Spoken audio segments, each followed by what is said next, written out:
Napalitan ko na nga. Ha? Gusto mo TV? Bakit? Di ka marunong? Ay, kanina ko pa pinupindot ay hindi naman mapabuhay-buhay. Diyan sa sa karate. Ah, karate. Sige, babuhayin natin ang TV.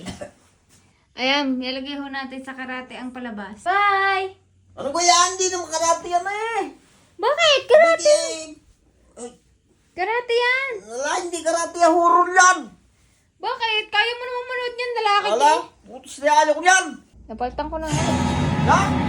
Ay!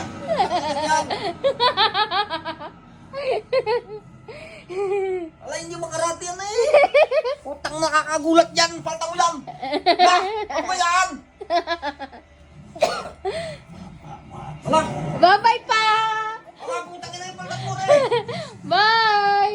Lipat mo! Tati mo kang utak! Utang inang ya! Ilipat mo nga! Bakit? Ako yung uuwi na pagkaya hindi mo nilipat. Dali na! Ilipat ko na at natatakot na ho ang tatay at mag-isa lang din sa kwarto ng ate batang. Okay na dyan! Huwag mo daw ilalagay sa multuhang nakakatakot.